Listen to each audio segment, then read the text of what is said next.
Welcome back to another episode of Real Talk. Andrew, like you're all dressed up. I'm here, another day, another dollar, another sport jacket, you know? Like your followers aren't going to be like, they're going to say, who's that? All my loyal followers are not going to recognize me in this suit jacket. So I told you when I showed up that you're in this elite club now of people I will put a sport jacket on for. So you're one of them, so congratulations. Well, look at me. Again, I told you before, there's good luck and there's two types of luck, right? Good and bad. Yeah. So I want to talk about, so we're not in COVID anymore. Yep. And, some sellers are still thinking that there's cash offers. Yep. They're gone. And, there's conditions, or we're back to 10 days conditions. Yep. When you are in the listing agent role, Yep. what issues are you seeing with some of the offers that are coming in? Yeah, definitely. So something I've noticed a lot is just like a lack of preparedness, quite frankly, right? So like when I submit an offer on one of your listings, what you're going to get from me is, you're going to know I'm interested almost right away once I'm done viewing the home, and I'm going to get all the details that I can get from you, all the documents, the disclosure statement, heating costs, all these types of things, right? And then when I submit my offer, I'm going to make it as clean as possible. I'm going to make sure you know who my buyer is. I'm going to make sure you know my buyer is pre-approved. Oh, by the way, they're pre-approved with so-and-so, somebody I work with on the regular, somebody I trust, somebody who's going to get the financing done, all these types of things. And I think that a lot of people put the cart before the horse, and they get out there looking at homes really before they should, right? And a lot of deals falling on financing is something that I've noticed a lot. And I think there's two main reasons for this. I think one, a lot of people when they get pre-approved, it's not as solid as they like to think. No. So when a broker that I work with, there's a few different ones that I work with on the regular, but a good mortgage broker, and we all know all those names in the industry. Yep. When they pre-approve a client, they're getting all their documents. They're running the credit check. They're going full tilt. The whole thing is done except for submitting the offer with the deal. Correct. And then they're pre-approved. It's solid, right? And I think something that was happening a lot that I kind of noticed when the rates were going up was that people's rate holds were running out and they didn't really realize it. And I think that's why a lot of deals were falling later into the year last year is a lot of people were, pre-approved at maybe a 4.25% kind of rate in terms of where the overnight rate was at. But then by the time they went to buy a house, their rate hold was gone, and now they're getting pre-approved at 5% or whatever it might be. Their value is changing. And their monthlies are changing, and it was tight to begin with to get them in, say, under 450 or under 500, and now it's just a little bit too tight on the ratios to make it work. So that's something that I try to coach a lot of my buyers as those rates were going up. Before I wrote an offer for any of them, I was like, look, who's your mortgage broker? I got to give them a call. I need to make sure that you're still good here, right? And when I'm typically in a listing role, and I call the agent, like, what can you tell me about your client? And so there's not a lot of competing offers. There are under 500, but over 500, not so much, depending on the area. So I call the agent, like, can you tell me, who is your client working with? And I want to hear a broker name. That I'm familiar with, because that is so important for me, because that gives me confidence that I can go back to my seller. I'm like, hey, we're going to be tied up for 10 days. And, this is who the agent is, the mortgage broker that they're working with, because I got to give that confidence back to a seller. And it's frustrating when the bear is poked, 10 days in, they're looking for an extension because they never really had their client organized. And I just think you're right, the cart before the horse. And I tell people, you're not going to go out and buy a car without knowing your budget and what you can afford. And this is no different. And when it comes from a seller standpoint, I hate it when I was selling my house. I had 2 little dogs, I worked from home, and the house is not messy anyway, but I got to make it pretty.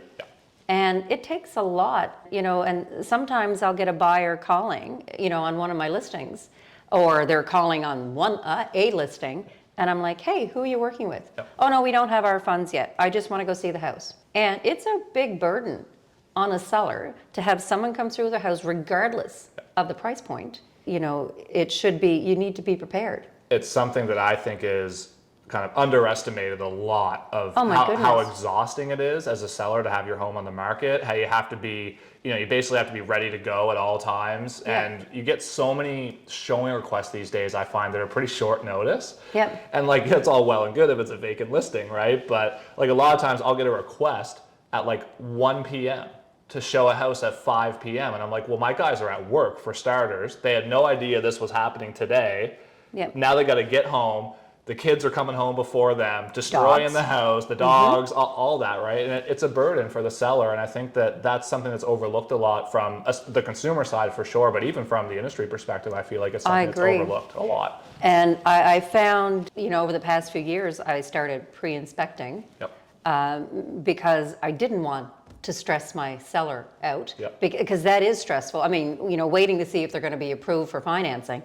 But having someone go through your home with a fine-tooth comb and then coming back and now they're, hey, I want this much off, or I want this, or you have to do that. And, I saw a lot of deals falling because of home inspections. Yeah, absolutely. And it could be something so small that maybe an agent couldn't explain to their buyer. Yeah. So, how are you setting your sellers up right now when you're getting ready to list? Like, what are you telling them? Yeah, so the way I look at a home when I'm going to list it is the same kind of way I would show it to a buyer. I'm pointing out to them all the possible, issues I foresee. So in other words, if I'm looking at the oil tank and it's 20 years old, or if I'm looking at the deck and it's falling off the house, or, I'm just kind of pointing out things that might be an issue, things that I might foresee coming up, right? So there's a couple windows fogged out in the front, whatever that might be. But my issue with doing deals like this is not necessarily that people are coming back and negotiating, it's what they're negotiating for. So coming back on things that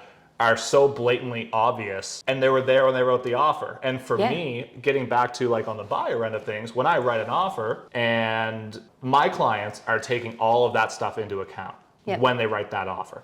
But I make it known to the agent that we're taking it into account. I'm like, hey, for the record, we had a really thorough look. I understand that oil tank is too old and can't get insured. No problem. My clients are going to handle that. I know that the deck is not to code. We're not worried about the deck. They're going to build a new. And I point out all those types of things so that they know I'm not coming back on some of these like piddly items that should have been accounted for anyway. Do you know what I mean? Like that's the part really that drives me crazy. Forget about piddly, the obvious, like a deck, a roof, and I'm looking at all my homes, having them pre-inspected, reviewing that, and in the inspection report, I tell an agent, if you're going to write on my house, go read that with your client, because it is what it is, and I don't know if it's the consumer is not savvy. I don't understand what's happening.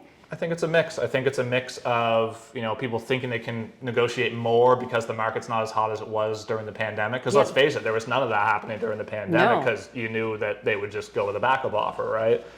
So I think it's a mix of that. It's a mix of just assuming that it's going to work. Like, I think a lot of people are like, yeah, we'll negotiate for that after the inspection. But in my head, I'm like, no. I want to know up front what's happening. But that to me is the most frustrating part for sure. But when I meet with a seller and we are talking about all these things, I tell them, and a lot of times like, oh, well, should I replace it? And I'm like, well, no, not yet. Let's just wait. Because what if we get a couple offers, then you're, probably not going to have to deal with it. But I would just be aware that there's a very good chance somebody might come back on this oil tank age, or maybe it's the furnace is original to the house and it's 30 years old and kind of on its last leg, or whatever that might be, right? But I remember prior to the pandemic, and it didn't matter what price point of a house that you were selling, buyers had an expectation. If it was a $300,000 home, they still expected it to be good or to reflect the price. If it was 500, or if it's a $1.8 million home, the buyer is having that expectation when they go in. So I think it's good for you talked to that with your seller, and the house is priced accordingly, and you have a conversation with the buyer agent when an offer goes in, because it's nothing worse trying to negotiate the obvious after 100%. And some of the stuff that I see, and I think this is, again, like some of the more frustrating things that we deal with on the regular basis, is I think there's a real lack of understanding for what people are buying.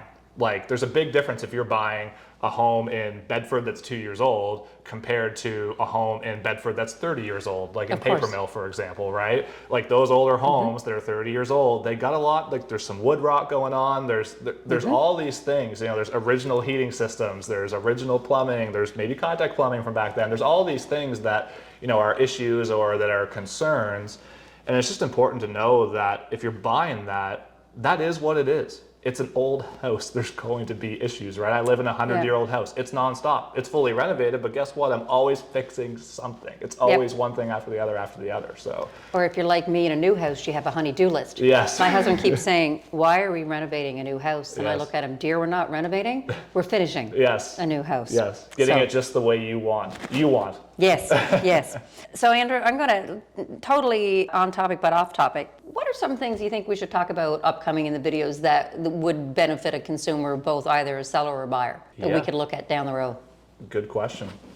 That's really putting me on the spot. It is. I mean, I always like talking about the market, and you know, who knows where the market's going to be, because between February and January, only what, 40% of 40 something that percent of what listed in January sold, yet 90 in February. Like, that's so weird. Yeah. That was like almost a 50% jump. I don't like, that was wild. I didn't anticipate that. And I think a part of that is it's not quite enough data yet to know what that trend looks like. Like I think when we see like the end of the stats for March, that will kind of, then we have the whole first quarter, and then I think we have a little bit more of a trend to go on. But I'm like you, I'm big on the numbers, I'm big on the stats. I always do like monthly market update videos, and I always rolled in with, well, what's this mean for you? You know, this is a lot of jumbled stats thrown at a consumer who really might not understand them all, right? So I always round it out with, you know, so if you're a buyer looking to buy a home, this is what that means for you in this kind of price range or in this kind of price range. You know, if you're a seller, this is what it means for you. And, you know, here's some people that are benefiting from the market right now. Like, how about those people who,